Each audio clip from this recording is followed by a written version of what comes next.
ಜೊತೆ ಸೆಡೆಸುತ್ತ ಗಿಣಿ ನರಳಿತು ಪ್ರತಿಕ್ಷಣವೂ ಅನುಭವಿಸುತ್ತ ನರ ನರ ನರಕ.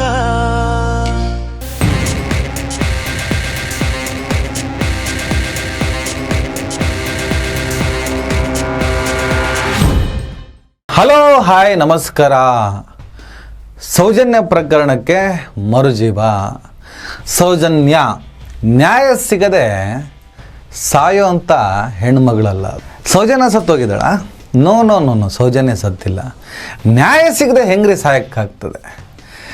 ತನ್ನ ಮೇಲಾದಂತಹ ಭೀಕರ ಅತ್ಯಾಚಾರಕ್ಕೆ ಉತ್ತರ ಸಿಗದೆ, ಮಾಡಿದವ್ರಿಗೆ ಶಿಕ್ಷೆ ಆಗದೆ ಹೇಗ್ರಿ ಸೌಜನ್ಯ ಸಾಯೋದಕ್ಕೆ ಸಾಧ್ಯ?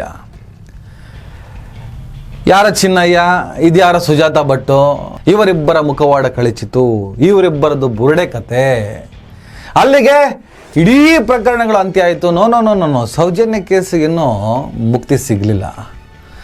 ಪದ್ಮಲತಾ, ಆನೆ ಮಾವುತ ನಾರಾಯಣ, ಯಮುನಾ, ವೇದವಲ್ಲಿ ಟೀಚರ್, ಈ ಥರದ ಅನೇಕ ಕೊಲೆ ಪ್ರಕರಣಗಳಿಗೆ ಸಂಬಂಧಪಟ್ಟ ಹಾಗೆ ತನಿಖೆಗೆ ಆಗ್ರಹಗಳು ನಡೀತಾನೇ ಇದೆ. ತನಿಖೆಗಳು ಆಗಲೇಬೇಕಾಗಿದೆ. ಧರ್ಮಸ್ಥಳ ಅನ್ನುವ ಊರಿನಲ್ಲಿ ನಡೆದಂತಹ ಕೆಲವು ಘಟನೆಗಳಿಗೆ ಉತ್ತರ ಸಿಗಬೇಕಾಗಿದೆ. ಕ್ಷೇತ್ರವನ್ನಾಗಲಿ ಕ್ಷೇತ್ರಕ್ಕೆ ಸಂಬಂಧಪಟ್ಟವ್ರನ್ನಾಗಲಿ ಯಾರೂ ಕೂಡ ಟಾರ್ಗೆಟ್ ಮಾಡ್ತಾ ಇಲ್ಲ. ಒಂದು ವೇಳೆ ಮಾಡ್ತಾ ಇದ್ದರೆ, ದುರುದ್ದೇಶಪೂರ್ವಕವಾಗಿ ಏನಾದರೂ ಮಾಡ್ತಾ ಇದ್ದರೆ, ಆ ದುರುದ್ದೇಶದ ವಿರುದ್ಧ ನಾವು ನಿಲ್ತೇವೆ. ಒಂದು ಸಂಚಿ ಇಲ್ಲಿ ಕೆಲಸ ಮಾಡ್ತಾ ಇದೆ ಅಂದರೆ ಆ ಸಂಚಿನ ವಿರುದ್ಧ ನಾವು ನಿಲ್ತೇವೆ. ನಮಗೆ ಯಾರ ಸ್ನೇಹನೂ ಬೇಡ, ಯಾರ ಶತ್ರುತ್ವನೂ ಬೇಡ. ನಮಗಿದ್ರಿಂದ ಸಿಗಬೇಕಾಗಿರೋದು ಏನೂ ಇಲ್ಲ. ಆದರೆ ಒಂದಷ್ಟು ಸಾವುಗಳಿಗೆ ಉತ್ತರ ಬೇಕಾಗಿದೆ. ಒಂದಷ್ಟು ನಿಗೂಢ ಸಾವುಗಳಿಗೆ ಉತ್ತರ ಸಿಗಲೇಬೇಕು. ಹಾಗಾಗಿ ನಮ್ಮ ಧ್ವನಿಗಳು ನಿರಂತರ, ಅದು ಸಾಯೋದಕ್ಕೆ ಸಾಧ್ಯನೇ ಇಲ್ಲ. ಅಡಗಿಸುವ ಪ್ರಯತ್ನಗಳನ್ನು ನೀವು ಯಾವುದ್ಯಾವುದೋ ಅಕ್ರಮ ಹೆಣ್ಣು ಮಕ್ಕಳನ್ನು ಇಟ್ಕೊಂಡು ಮಾಡಿದ್ರು ಐ ಡೋಂಟ್ ಕೇರ್ ಸಾರ್. ಕಾಯ್ತೀವಿ, ನಾವು ಬಿಡ್ತೀವಾ? ಕಾಯ್ತೀವಿ, ಸಿಗ್ತದೆ. 20 ವರ್ಷದ ತನಿಖಾ ಪತ್ರಕರ್ತರಾಗಿ ನಾವು ಕೂಡ ಒಂದಿಷ್ಟು ಇನ್ವೆಸ್ಟಿಗೇಷನ್ನ ಮಾಡ್ತಾ ಇರ್ತೀವಲ್ಲ, ಕಾಯ್ತೀವಿ. ಸೌಜನ್ಯ ಸಾಯೋದಕ್ಕೆ ಸಾಧ್ಯನೇ ಇಲ್ಲ. ಈಗ ಸೌಜನ್ಯ ಕೇಸಿಗೆ ಮತ್ತೆ ಮರುಜೀವ ಸಿಗುವಂಥ ಎಲ್ಲ ಸಾಧ್ಯತೆ ಇದೆ. ಆನೆ ಮಾವುತ ನಾರಾಯಣ ಯಮುನಾ ಕೇಸನ್ನು ಸ್ಟಡಿ ಮಾಡ್ತಾ ಇದ್ದೆ. ಭೀಕರವಾಗಿ ಕೊಲೆ ಮಾಡಿದ್ದಾರೆ. ಕಲ್ಲನ್ನು ಎತ್ತು ಹಾಕಿ ತಲೆ ಮೇಲೆ ಭೀಕರವಾಗಿ ಕೊಲೆ ಮಾಡಿದ್ದಾರೆ ಆ ಪ್ರಾಪರ್ಟಿಗೋಸ್ಕರ. ಆ ಕೊಲೆಯನ್ನು ಯಾರು ಮಾಡಿದ್ರು? ಯಾರಿದರ ಹಿಂದೆ ಇದ್ದಿದ್ದು? ಯಾರು ನಾರಾಯಣನನ್ನು ಸಿಕ್ಕಾಪಟ್ಟೆ ಹೊಡೆದಾಕ್ತಾರೆ? ಕೊಲೆ ಮಾಡೋದಕ್ಕಿಂತ ಮುಂಚೆ ಇದಕ್ಕೆಲ್ಲ ಸಂಬಂಧಪಟ್ಟ ಹಾಗೆ ಅವರ ಪತ್ನಿ ಸುಂದರಿ ದೂರನ್ನು ಕೊಟ್ಟಿದ್ದಾರೆ. ಆ ಕಂಪ್ಲೇಂಟಲ್ಲಿ ಏನಿದೆ, ಅವರ ಅಣ್ಣ ತಮ್ಮಂದರು, ಅವ್ರ ಫ್ಯಾಮಿಲಿಯವರು ಏನೆಲ್ಲ ಮಾತಾಡಿದ್ರು ಎಲ್ಲದನ್ನು ಇಟ್ಕೊಂಡು ಒಂದು ವಿಡಿಯೋ ಮಾಡಬೇಕಂತ ಇದ್ದೀನಿ. ಟೈಮ್ ಕೂಡ ಬರ್ತಾ ಇಲ್ಲ. ನಾಳೆ ನಾಡ್ದಂಗೆ ಅದನ್ನು ನಾನು ಮಾತಾಡ್ಬೋದು. ಸುಜಾತ ಭಟ್, ಅನನ್ಯ ಭಟ್ ಅನ್ನುವಂಥ ಮಗಳು ಇದ್ದಾಳೆ, ಕಳೆದು ಹೋಗಿದ್ದಾಳೆ ಅಂತ ಫಸ್ಟು ಎಂಟ್ರಿ. ಅದಾದ ಮೇಲೆ ಅವಳು ಇಲ್ಲ, ಅನನ್ಯ ಭಟ್ಟನ ಮಗಳೇ ಇಲ್ಲ ಅಂತ ಹೇಳ್ಬಿಟ್ಟು ಇನ್ನೊಂದು ಕಡೆ ಸ್ಟೇಟ್ಮೆಂಟ್. ಕಡೆಗೆ ಏನಮ್ಮ ಇದು, ಆವಾಗ ಇದೆ ಅಂತ್ಯ, ಇಲ್ಲ ಅಂತಿದ್ಯಾ ಅಂದಾಗ ಇದ್ದಾಳೆ, ಆದರೆ ಇಲ್ಲ ಅಂತ ಹೇಳು ಅಂತೇಳಿ ಯೂಟ್ಯೂಬ್ ಚಾನಲಿಗೆ ಸಂಬಂಧಪಟ್ಟವರು ಯಾವುದೋ ಕ್ರಶ್, ಏನೋ ಇನ್ಸೈಟ್ ಕ್ರಶ್ ಅಂತ ಯಾರು, ಅವ್ರು ಕಾರಲ್ಲಿ ಕೂರಿಸಿ ಹೆದರಿಸಿ ಬೆದರಿಸಿ, ಮಡ್ಡಣ್ಣ, ತಿಮ್ರೋಡಿ, ಜಯಂತ್ ಹೆಸರನ್ನು ಹೇಳಬೇಕು ನೀವು, ಅನನ್ಯ ಭಟ್ ಮಗಳು ಇಲ್ಲ ಅಂತ ಹೇಳಿದ್ರು ಅಂತ ಹೇಳ್ತಾರೆ. ಅದಾದಮೇಲೆ ಇನ್ನೊಂದು ಚಾನಲಲ್ಲಿ ನೀವುಗಳನ್ನ ಹೆದರಿಸಿ ಬೆದರಿಸಿ ಈ ಥರ ಹೇಳಿಸಿದ್ರಿ ಅಂತ ನಾನು ಹೇಳ್ತೀನಿ ಅಂತ ಹೇಳ್ತಾರೆ. ಸುಜಾತ ಭಟ್ ಅವರಿಗೆ ಕೌನ್ಸಿಲಿಂಗ್ ಆಗಬೇಕಾಗಿದೆ. ಅರ್ಜೆಂಟಾಗಿ ಅವರಿಗೆ ಡಾಕ್ಟರ್ ಅವಶ್ಯಕತೆ ಇದೆ. ಅದಕ್ಕಿಂತ ಹೆಚ್ಚಾಗಿ ಮಾಧ್ಯಮಗಳ ಥ್ರೆಟ್, ಮಾಧ್ಯಮಗಳ ಅಟ್ಯಾಕ್ನಿಂದ ಆ ವಯಸ್ಸಾದಂತಹ ಸುಜಾತ ಭಟ್ ಅವರಿಗೆ ರಕ್ಷಣೆ ಬೇಕಾಗಿದೆ ಅಂತ ನಾವು ಒತ್ತಡವನ್ನು ಹೇರಿದ್ವಿ.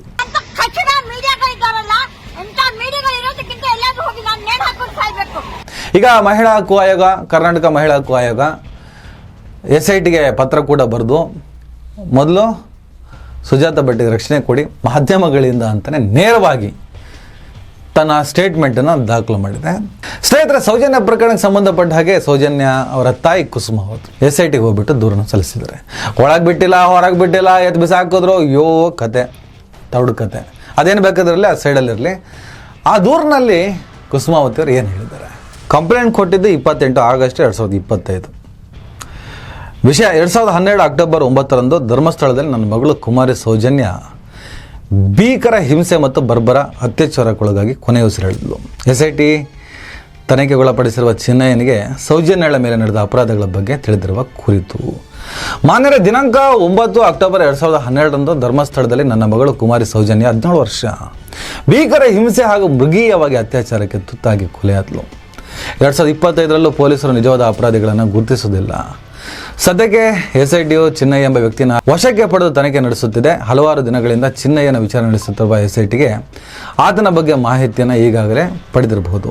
ಈ ಚಿನ್ನಯ್ಯ ಎಂಬ ವ್ಯಕ್ತಿಯು ಮೃತದೇಹಗಳನ್ನು ವಿಲೇವಾರಿ ಮಾಡುತ್ತಿದ್ದ ವಿಷಯವು ಧರ್ಮಸ್ಥಳದ ಹಲವಾರು ಜನರಿಗೆ ತಿಳಿದಿದ್ದು, ನನ್ನ ತಂದೆ ಮತ್ತು ಸಹೋದರನಿಗೂ ಈತನ ಕಸುಬಿನ ಬಗ್ಗೆ ಅರಿವಿತ್ತು. ನೀವು ಇತ್ತೀಚೆಗೆ ಪಡೆದುಕೊಂಡ ಮಾಹಿತಿಯಂತೆ ಈ ಚಿನ್ನಯ್ಯನಿಗೆ ಸೌಜನ್ಯಳ ಮೇಲೆ ನಡೆದ ಅಪರಾಧಗಳ ಬಗ್ಗೆ ಜ್ಞಾನವಿದ್ದರೂ ಆ ವಿಷಯವನ್ನು ತನ್ನ ಲಿಖಿತ ದೂರಿನಲ್ಲಿ ಆತ ಎಲ್ಲಿಯೂ ಹೇಳಿರುವುದಿಲ್ಲ. ಈತ 2014ರಲ್ಲಿ ಧರ್ಮಸ್ಥಳವನ್ನು ತೊರೆಯಲು ಸೌಜನ್ಯಳ ಸಾವಿನ ನಂತರದ ಘಟನೆಗಳೇ ಕಾರಣವೆಂದು ತಿಳಿದು ಬಂದಿದೆ. ಧರ್ಮಸ್ಥಳದಲ್ಲಿ ನಡೆದಿರುವ ಸೌಜನ್ಯಳ ತನಿಖೆಗೆ ಇತ್ತೀಚೆಗೆ ರಾಷ್ಟ್ರೀಯ ಮಾನವ ಹಕ್ಕು ಆಯೋಗವು ಭೇಟಿ ನೀಡಿತ್ತು. ಆಗಸ್ಟ್ 12ರಂದು ಪಾಂಗಳದಲ್ಲಿರುವ ನಮ್ಮ ಮನೆಗೆ ಭೇಟಿ ನೀಡಿ ನಮ್ಮ ಹೇಳಿಕೆ ಪಡೆದಿದ್ದರು. ಆಗಸ್ಟ್ 13ರಂದು ಉಜಿರೆಯಲ್ಲಿ ಸಂತ್ರಸ್ತರ ಮುಂದುವರೆದ ವಿಚಾರಣೆಗೆ ಬರುವಂತೆ ನಮಗೆ ನಿರ್ದೇಶಿಸಿದರು. ಅದರಂತೆ 13 ಆಗಸ್ಟ್ರಂದು ನಾನು ಉಜಿರೆಯಲ್ಲಿದ್ದ ಆಯೋಗದ ಸ್ಥಳಕ್ಕೆ ಭೇಟಿ ನೀಡಿದ್ದಾಗ ಆಘಾತಕಾರಿ ಮಾಹಿತಿನ ತಿಳಿದುಕೊಂಡೆ. ಅದೇ ವಿಚಾರಣೆಗೆ ಬಂದಿದ್ದ ರತ್ನ ಎಂಬ ಮಹಿಳೆ ಚಿನ್ನಯ್ಯನ ಅಕ್ಕಳಾಗಿದ್ದು, ಆಕೆ ಆಯೋಗಕ್ಕೆ ನೀಡಿದ ಮಾಹಿತಿಯು ಹೀಗಿತ್ತು. ಧರ್ಮಸ್ಥಳ ದೇವಸ್ಥಾನದ ಪ್ರಮುಖರೊಬ್ಬರು ಚಿನ್ನಯ್ಯನಿಗೆ 2014ರಲ್ಲಿ ಸೌಜನ್ಯಳ ಅತ್ಯಾಚಾರ ಮತ್ತು ಕೊಲೆಯ ವಿಚಾರವಾಗಿ ಜೀವ ಭಯವಿಟ್ಟಿದ್ದರು ಎಂದು. ಆ ಜೀವ ಭಯದಿಂದಲೇ ಚಿನ್ನಯ್ಯ ಧರ್ಮಸ್ಥಳ ಬಿಟ್ಟು ಓಡಿ ಹೋಗಬೇಕಾಯಿತು. ಸೌಜನ್ಯಳ ಮೇಲೆ ನಡೆದ ಅತ್ಯಾಚಾರ ಮತ್ತು ಕೊಲೆಗೆ ಕಾರಣವಾದವರ ಬಗ್ಗೆ ಚಿನ್ನಯ್ಯ ಎಲ್ಲಿಯಾದರೂ ಬಾಯಿ ಬಿಟ್ಟರೆ ಆತ ಯಾವುದೇ ದೇಶಕ್ಕೆ ಹೋಗಿ ಅಡಗಿಕೊಂಡರೂ ಆತನನ್ನು ಹುಡುಕಿ ಮುಗಿಸುವುದಾಗಿ ಬೆದರಿಕೆ ಹಾಕಿದ್ದರು. ಚಿನ್ನಯ್ಯನ ಅಕ್ಕ ರತ್ನ ಮಾನವ ಹಕ್ಕು ಆಯೋಗಕ್ಕೆ ಮೇಲಿನಂತೆ ನೀಡಿದ ಹೇಳಿಕೆಯನ್ನು ನಾನು ಕೇಳಿಸಿಕೊಂಡೆ. ಆಗಸ್ಟ್ 24ರಂದು ಡಿಟಾಕ್ಸ್ ಎಂಬ ಮಾಧ್ಯಮವು ಚಿನ್ನಯ್ಯನೊಂದಿಗೆ ಇತ್ತೀಚೆಗೆ ನಡೆಸಿದ ಸಂದರ್ಶನವನ್ನು ಪ್ರಸಾರ ಮಾಡಿದ್ದಾರೆ. ಅದರಲ್ಲಿ ಚಿನ್ನಯ್ಯ ಹೇಳಿರುವುದು ಇಷ್ಟು: ರವಿ ಪೂಜಾರಿ ಎನ್ನುವ ವ್ಯಕ್ತಿಯು ಸೌಜನ್ಯಳ ಅತ್ಯಾಚಾರ ಮತ್ತು ಕೊಲೆಗೆ ಕಾರಣವಾದವರ ಹೆಸರುಗಳನ್ನು ಈತನಿಗೆ ಹೇಳಿದ್ದರು. ಈ ಅಪರಾಧಿಗಳು ರವಿ ಪೂಜಾರಿಗೆ ಹಣವನ್ನು ಕೊಟ್ಟು ನಂತರ ಅವನನ್ನು ಕಚೇರಿಯೊಂದರಲ್ಲಿ ಕೊಂದು ಬಿಟ್ಟರು ಎಂದು. ಸೌಜನ್ಯಳ ಮೇಲೆ ನಡೆದ ದುಷ್ಕೃತ್ಯಕ್ಕೆ ಕಾರಣವಾದವರ ಬಗ್ಗೆ ಯಾರಿಗಾದರೂ ಹೇಳಿ ಬಿಡುವನೆಂದು ಸಾಕ್ಷಿ ರವಿ ಪೂಜಾರಿಯನ್ನು ಕೊಲೆ ಮಾಡಲಾಗಿದೆ ಅಂತ ಚಿನ್ನಯ್ಯ ನಿನ್ನೆಯ ಡಿಟಾಕ್ಸ್ ಸಂದರ್ಶನದಲ್ಲಿ ವಿವರಿಸಿದ್ದಾರೆ. ಚಿನ್ನಯ್ಯನ ಅಕ್ಕ ರತ್ನ ಮಾನವ ಹಕ್ಕು ಆಯೋಗಕ್ಕೆ ನೀಡಿದ ದೂರಿನಂತೆಯೇ ಆತ ಧರ್ಮಸ್ಥಳವನ್ನು ಬಿಡಬೇಕಾದ್ರೆ ಅನಿವಾರ್ಯತೆಯನ್ನು ಸಂದರ್ಶನದಲ್ಲಿ ಹೇಳಿದ್ದಾನೆ. ಚಿನ್ನಯ್ಯ ತನ್ನ ಸಂದರ್ಶನದಲ್ಲಿ ಹೇಳಿರುವ ಇನ್ನೊಂದು ಅಂಶವೆಂದರೆ, ಸೌಜನ್ಯಳ ಮೃತದೇಹ ಸಿಕ್ಕ ಸ್ಥಳ ಮಣ್ಣಸಂಕದಲ್ಲಿ ಆತನೇ ಹಲವಾರು ಹೆಣಗಳನ್ನು ಹೂತು ಹಾಕಿರುವುದಾಗಿ, ಅಲ್ಲಿಗೆ ಸೌಜನ್ಯಳ ಮೃತದೇಹವನ್ನು ಹೂತು ಹಾಕುವ ಸಂಚು ನಡೆದಿರುವ ಸಾಧ್ಯತೆಯನ್ನು ಆತನ ಹೇಳಿಕೆ ಸೂಚಿಸುತ್ತೆ. ಮೇಲಿನ ವಿಷಯಗಳನ್ನು ಚಿನ್ನಯ್ಯನ ನಾರ್ಕೋ ಪರೀಕ್ಷೆಗೆ ಒಳಪಡಿಸಿ ದೃಢಪಡಿಸುವಂತೆ ನಿಮ್ಮನ್ನು ಬೇಡುತ್ತೇನೆ. ಒಂದೇ ಒತ್ತಾಯ, ಚಿನ್ನಯ್ಯನಿಗೆ ಮಂಪರು ಪರೀಕ್ಷೆ ಮಾಡಿ. ನೇರವಾಗಿ ಹೇಳ್ತಾ ಇದ್ದಾರೆ, ಚಿನ್ನಯ್ಯನ ಮಂಪರು ಪರೀಕ್ಷೆ ಮಾಡಿ. ಒಂದಿಷ್ಟು ಈ ಪ್ರಕರಣಕ್ಕೆ ಸಂಬಂಧಪಟ್ಟಾಗೆ ಅನೇಕರ ಮಂಪರು ಪರೀಕ್ಷೆ ಆಗಬೇಕಾಗಿದೆ. ಇವನು ಅವನ ಕಡೆ ಆ ಸಂಚು ಈ ಸಂಚು ಅಂತ ಹೇಳಿಬಿಟ್ಟು ಬ್ಯಾಟ್ ಬೀಸ್ತಾರಲ್ಲ, ಅಂಥವರನ್ನು ಸೆಲೆಕ್ಟ್ ಮಾಡಿ ಅಂತಹ ಕೆಲವರನ್ನು ಕೂಡ ಮಂಪರು ಪರೀಕ್ಷೆ ಒಳಪಡಿಸಬೇಕು. ಅದಕ್ಕೆ ಅವಕಾಶ ಇದೆಯೋ ಇಲ್ವೋ ಆ ಅವಕಾಶವನ್ನು ಹೇಗಾದರೂ ಮಾಡಿ ಪಡ್ಕೊಂಡು ಮಾಡಬೇಕಾಗಿದೆ. ಈ ಕೇಸಿನ ಒಳಗಡೆ ಇರುವವರು ಈ ಕೇಸಿನ ಬಗ್ಗೆ ಹೊರಗಡೆ ಮಾತಾಡ್ತಿರೋರು, ಅಂದರೆ ಈ ಕೇಸಿಗೆ ಸಂಬಂಧಪಟ್ಟಾಗೆ ಪರಸ್ಪರ ಬ್ಯಾಟ್ ಬೀಸ್ತಾ ಇರೋರು, ಇವ್ರದ್ದೆಲ್ಲರದು ಮಂಪರು ಪರೀಕ್ಷೆ ಮಾಡಬೇಕು. ಆ ಸಾಧ್ಯತೆ ಸ್ವಲ್ಪ ವಾಸ್ತವದಿಂದ ದೂರ ಇದೆ. ಬಟ್ ಚಿನ್ನಯ್ಯ, ಸುಜಾತಾ ಭಟ್, ಹೀಗೆ ಕೆಲವ್ರದ್ದು ಯಾರ ಮೇಲೆ ಆರೋಪ ಮಾಡ್ತಿದ್ದಾರೋ ಅವ್ರದ್ದು ಸೇರಿದ ಹಾಗೆ ಒಂದಿಷ್ಟು ಜನರ ಮಂಪರು ಪರೀಕ್ಷೆನ ಮಾಡಬೇಕಾಗಿದೆ. ಹಾಗಾದರೆ ಮಾತ್ರ ಈ ಕೇಸು ಒಂದು ತಾರ್ಕಿಕವಾದಂಥ ಅಂತ್ಯವನ್ನು ಕಾಣುತ್ತೆ ಅನ್ನೋದು ನಮ್ಮ ನಂಬಿಕೆ. ಸ್ನೇಹಿತರೆ, ನಾನು ಮೊದಲೇ ಹೇಳ್ತಾ ಇದ್ದೀನಿ, ಸೌಜನ್ಯ ಕೇಸಿಗೂ ಚಿನ್ನಯ್ಯನ ಕೇಸಿಗೂ ಸುಜಾತಾ ಭಟ್ಟಿಗೂ ಪರಸ್ಪರ ಒಂದೇ ರೀತಿಯ ಲಿಂಕ್ ಇದ್ದಂತೆ ಕಂಡು ಬಂದರು. ಸುಜಾತಾ ಭಟ್ಟಿನ ಸುಳ್ಳು ಚಿನ್ನಯ್ಯ ಅಕಸ್ಮಾತ್ ಸಂಚು ಮಾಡಿದ್ದೆ ಆದರೆ ಮಾಧ್ಯಮಗಳು ಹೇಳ್ತಾ ಇದ್ದಾವೆ, ಅದು ಯಾವುದೂ ಕೂಡ 100ಕ್ಕೆ 100 ನಿಜ ಅಲ್ಲ. ಪೊಲೀಸರು ತಮ್ಮ ತನಿಖಾ ವರದಿಯನ್ನು ಸಲ್ಲಿಸುವವರೆಗೂ ನಾವು ತಾಳ್ಮೆಯಿಂದ ಕಾಯಬೇಕು. ಮಾಧ್ಯಮ ನಿಜ ಹೇಳ್ತಿದೆಯೋ ಸುಳ್ಳು ಹೇಳ್ತಿದೆಯೋ ಅದೆಲ್ಲದೂ ಕೂಡ SIT ತನಿಖೆ ಅಂತಲೇ ನಮಗೆ ಗೊತ್ತಾಗಬೇಕಾಗಿದೆ. ಇವ್ರು ಹೇಳ್ತಿರೋದು ನಿಜಾನ ಸುಳ್ಳು? ಸುಜಾತಾ ಭಟ್ ವಿಚಾರದಲ್ಲಿ ಮಾಧ್ಯಮಗಳು ಸ್ವಲ್ಪ ದೂರನೇ ಹೋಗ್ಬಿಟ್ಟು ಕೆಲಸವನ್ನು ಮಾಡಿದೆ, ಅದನ್ನು ನಾವು ನಿರಾಕರಿಸೋಕ್ಕಾಗಲ್ಲ. ಸ್ವಲ್ಪ ಪರ್ಸನಲ್ ಇಂಟ್ರೆಸ್ಟ್ ತಗೊಳ್ಳಿ, ಒಳ್ಳೆಯದೇ. ಯಾಕಂದರೆ ಸುಳ್ಳು ಬಯಲಾಗಲೇಬೇಕು, ಅದು ಇಂಥ ಪ್ರಕರಣದ. ಇಲ್ಲದ ಮಗಳನ್ನು ಸೃಷ್ಟಿ ಮಾಡಿಕೊಂಡು ಮಗಳಿದ್ದಾಳೆ ಅಂತ ಹೇಳಿಬಿಟ್ಟು ಒಂದು ಕ್ಷೇತ್ರದ ವಿರುದ್ಧ, ಆ ಕ್ಷೇತ್ರಕ್ಕೆ ಸಂಬಂಧಪಟ್ಟವ್ರ ವಿರುದ್ಧ ಟಾರ್ಗೆಟ್ ಮಾಡಿಕೊಂಡು ಸಂಚು ರೂಪಿಸೋದಿದೆಯಲ್ಲ, ಅದು ತಮಾಷೆ ಏನೂ ಅಲ್ಲ. ಆದರೂ ಅದರ ಸತ್ಯಾಸತ್ಯತೆ ನಮಗೆ SIT ತನಿಖೆಯಿಂದ ಮಾತ್ರ ಗೊತ್ತಾಗಬೇಕಾಗಿದೆ. ಅವರು ತನಿಖೆ ಮಾಡಿ ಸಲ್ಲಿಸುವಂಥ ಅಂತಿಮ ವರದಿವರೆಗೂ ನಾವು ಕಾಯಬೇಕಾಗಿದೆ. ಈಗೇನಾದರೂ ನಾವು ನೋಡ್ತಾ ಇದ್ದೀವಿ, ಏನಾದರೂ ಕಾಣಿಸ್ತಾ ಇದೆ ಅಂದರೆ ಅದನ್ನು ಬ್ಲೈಂಡಾಗಿ ನಂಬುವ ಅವಶ್ಯಕತೆ ಕೂಡ ಇಲ್ಲ. ಇರಲಬಹುದು, ಇಲ್ಲದೇ ಇರ್ಬೋದು. ಯಾಕಂದರೆ ಅಧಿಕೃತವಾದಂಥ ರಿಪೋರ್ಟು ಯಾರ ಕೈಗೂ ಸಿಗಲಿಲ್ಲ. ಕೇವಲ ಮಾಧ್ಯಮಗಳ ಶಾಕಿಂಗು ಮತ್ತು ಬ್ರೇಕಿಂಗ್ ನ್ಯೂಸ್ಗಳು, ಒಂದಿಷ್ಟು ಸಾಮಾಜಿಕ ಜಾಲತಾಣಗಳ ಆರ್ಥನಾದಗಳು. ಇದ್ಯಾವುದು ಕೂಡ ನಿಜ ಅಥವಾ ಇದೆಲ್ಲವೂ ಸುಳ್ಳು ಅಂತಲೂ ನಾವು ಹೇಳೋಕ್ಕಾಗಲ್ಲ. ಪೊಲೀಸರ ವರದಿ ಬರುವವರೆಗೂ ವೆಯ್ಟ್, ಕಾದು ನೋಡೋಣ. ಇವೆಲ್ಲದರ ನಡುವೆ ಒಂದು ಡೌಟು, ಈ ಚಿನ್ನಯ್ಯ ಮತ್ತು ಸುಜಾತ ಭಟ್ ಯಾರ ಸೃಷ್ಟಿ, ಇವ್ರದ್ದ ಅವ್ರದ್ದ, ಅದು ಕೂಡ ತನಿಖೆಯಿಂದ ಗೊತ್ತಾಗ್ತದೆ. ಕಾಯಲೇಬೇಕಲ್ಲ. ಯಾರು ಇವ್ರನ್ನ ಕರ್ಕೊಬಂದರು? ಆದರೆ ಇವ್ರನ್ನ ಕರ್ಕೊಬಂದು ಏನೋ ಒಂದು ಸಾಧಿಸ್ತೀವಿ ಅಂತ ಹೊರಟು ಅದನ್ನು ಸಾಧಿಸಲಾಗದೆ ನಾವು ಸೋತು ಹೋಗಿಬಿಟ್ಟು ಅಂತ ಇವ್ರು ಅಂದ್ಕೊಂಡ್ರೆ, ಇಲ್ಲ ಇಂಥವ್ರನ್ನ ಕಳಿಸ್ಬಿಟ್ಟು ನಾವು ಇದರಲ್ಲಿ ಸಫಲರಾಗಿದ್ದೇವೆ, ಯಶಸ್ಸು ಸಾಧಿಸಿದ್ದೇವೆ ಅಂತ ಅವ್ರು ಅಂದ್ಕೊಂಡ್ರೆ, ಸೌಜನ್ಯಳ ಕೇಸಿಗೆ ಇದೇನು ಸಿಂಕ್ ಆಗಲ್ಲ.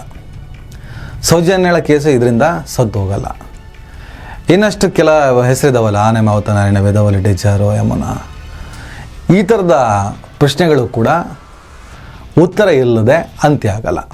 ಹಾಗಾಗಿ ಕಾಯೋಣ. ಒಂದು ಊರಿನಲ್ಲಿ ನಡೆದಂಥ ಘಟನೆ, ಆ ಊರಿನಲ್ಲಿ ನಡೆದ ಘಟನೆ, ಅದ್ರ ಹಿಂದೆ ಯಾರಿದ್ದಾರೆ ಅವರೆಲ್ಲ ಪತ್ತೆ ಆಗಲಿ. ಆದರೆ ಅದನ್ನೇ ಇಟ್ಕೊಂಡು ಬೇರೆ ಯಾರನ್ನೂ ನಾವು ಮುಗಿಸ್ಬೇಕು ಅನ್ನೋದು ಸಂಚಾದರೆ ಅದು ಕೂಡ ಬಯಲಾಗ್ತದೆ. ಪದೇ ಅದನ್ನು ಹೇಳ್ತಾ ಇದ್ದೀವಿ, ಅದನ್ನು ತಲೆಯಲ್ಲಿ ಇಟ್ಕೊಳ್ಳಿ, ಕಾದು ನೋಡೋಣ. ಸೌಜನ್ಯ ಕೇಸಿಗೆ ಸಂಬಂಧಪಟ್ಟ SITಗೆ ದೂರು ದಾಖಲಾಗಿದೆ. ಆ ದೂರನ್ನು SIT ಪೊಲೀಸರು ರಿಸೀವ್ ಮಾಡ್ಕೊಂಡಿದ್ದಾರೆ. ಸೌಜನ್ಯ ಅವರ ತಾಯಿ ಕುಸುಮಾವತಿನ ಯಾರು ಓಡಿಸಿದ್ದೇನಿದ್ರು ಮಾಧ್ಯಮಗಳ ಸ್ಕ್ರೀನ್ ಮೇಲೆ ಮಾತ್ರ. ಎನಿವೆ, ವೇಟ್ ಆ್ಯಂಡ್ ಸಿ, ಕಾದು ನೋಡೋಣ. ನಮಸ್ಕಾರ. ದಯವಿಟ್ಟು ಎಲ್ಲರೂ ಈ ಚಾನಲ್ನ ಸಬ್ಸ್ಕ್ರೈಬ್ ಮಾಡಿ. ನಿಮ್ಗೆ ಇಷ್ಟ ಆದರೆ ಈ ಚಾನಲ್ಗೆ ಜಾಯ್ನ್ ಆಗಿ. ಈ ವಿಡಿಯೋ ಇಷ್ಟ ಆದರೆ ದಯವಿಟ್ಟು ಎಲ್ಲರೂ ಶೇರ್ ಮಾಡಿ. ಸ್ವತಂತ್ರ ಪತ್ರಿಕೋದ್ಯಮವನ್ನು ಬೆಂಬಲಿಸಿ. ನನ್ನ ಯುಕ್ತಿಗೆ ನಿಮ್ಮ ಶಕ್ತಿಯೇ ಶ್ರೀರಕ್ಷೆ.